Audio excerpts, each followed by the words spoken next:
Hi, I'm Daniel Robinson, and welcome to Plumpy Thimble. Whenever I travel or I've got an extended period where I'm just sitting and I want to play a board game, generally what I do is I take out my tablet and I'll play one of my Android apps. I've shown some of those in a previous video.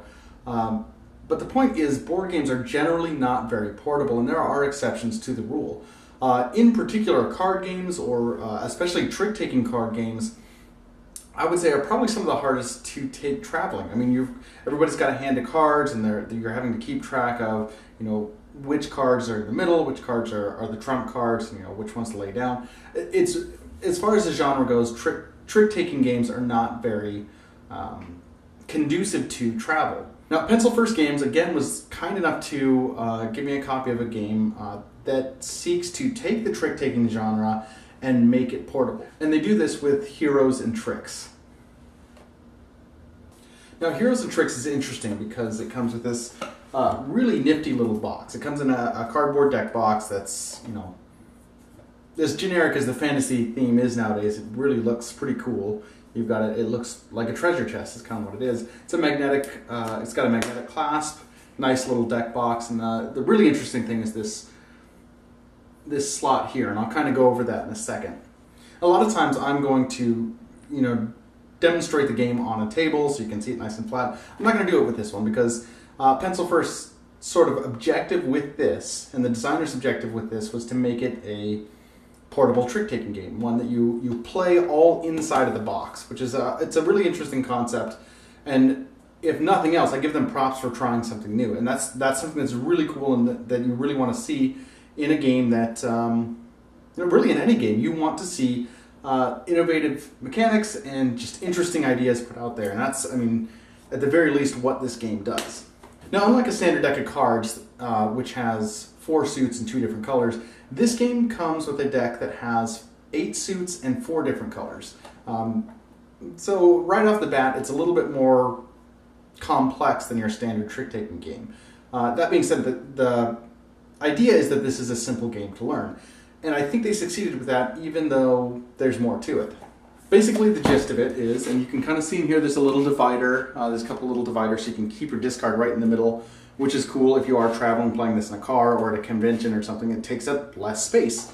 The gist is, the first player, whoever's the first player for the round, pulls one of these cards from the back. Now, these are hero cards. What this shows the individual player is what the trump suit is. So they are trying to match.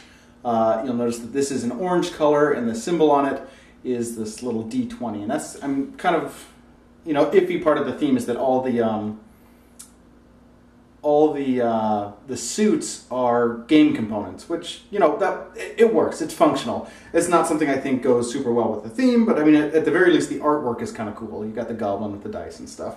Anyway, you pull a card from the back, and this is your hero. This is what everyone is competing for in the round. And if you're the first player, you're the only one that knows what you're competing for, because you take this one and you place it in the very front of the box.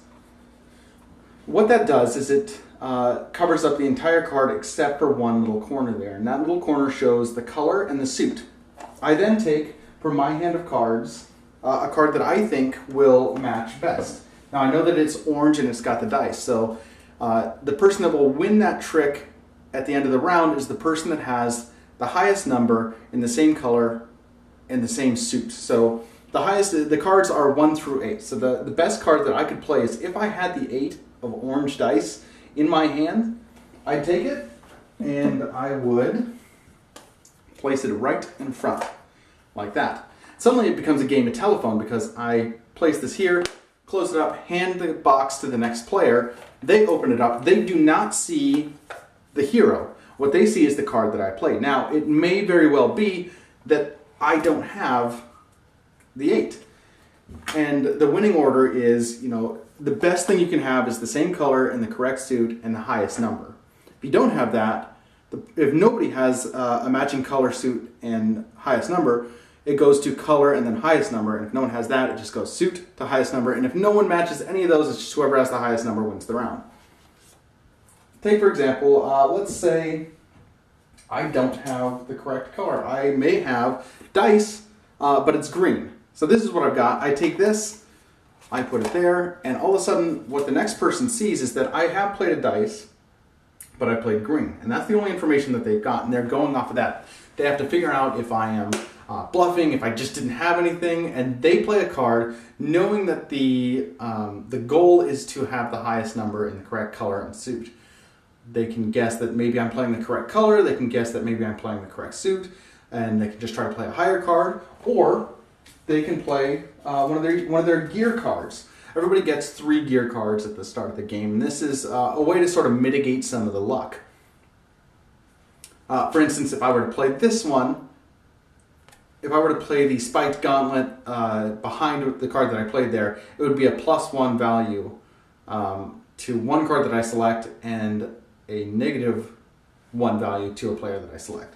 So I can kind of mitigate, like maybe I didn't get it dead on, but I'm, just 1 point behind someone. This boosts me up a point and knocks someone else down a point. Similarly, I could play something like the Hook of Twilight.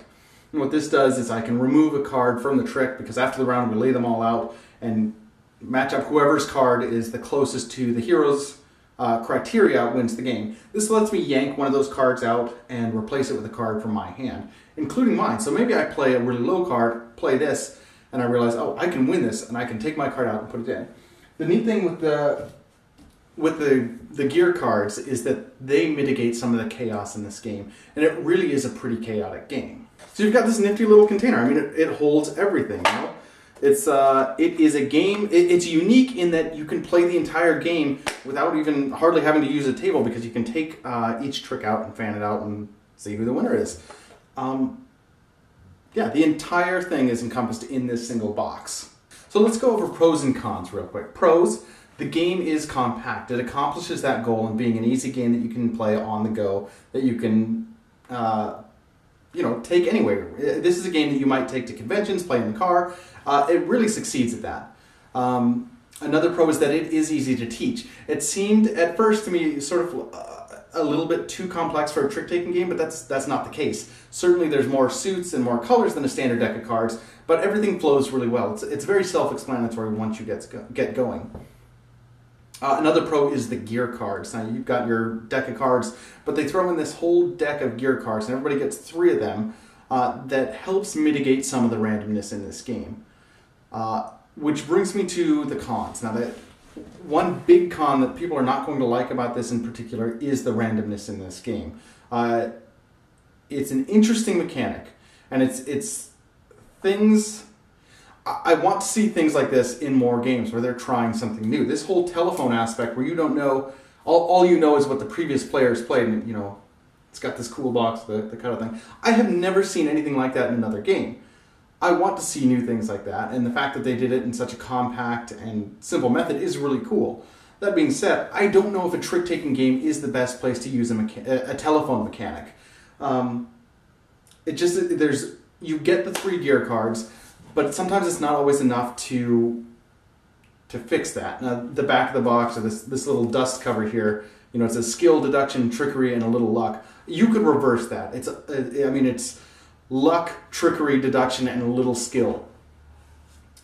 Which is unfortunate, but maybe that's what you're looking for in a game. So yeah, that's a big con, is that it's very chaotic and very random, which is kind of what the game is going for. There are rules in the game to fix this, in that you can play it open face. Now, the problem is, as far as an open-faced trick-taking game, there are better ones out there. And this is not one that, if I was going to play this where everyone's just playing the card open on the table so you can see what everyone has, I would pick a different game other than this one. What this game has going for it, and what honestly is kind of fun, is the telephone aspect. As annoying as that can be, it's something that you have to be in the right mood for, and it's honestly, without that mechanic, the game loses something, even though it's tricky with this type of game. Probably my biggest problem was how little information you're giving when you are performing the trick-taking aspect of the game. If I'm the last person in the game, like say the person on my left starts out, they know who the hero is. By the time it gets to me, it could be anything. The fact that it's gone through this telephone line and it's now back to me, that's really frustrating. But the rules allow if everything goes according to plan, then everybody takes one turn. The problem was, when we played this, there was multiple people that had the turn order reversed. myself included, I never got to be the person that first saw the hero of the round. So I played almost every single round blind. Now I had the gear cards that could help me win. I think I won one of the rounds, which was cool because you were able to mitigate that.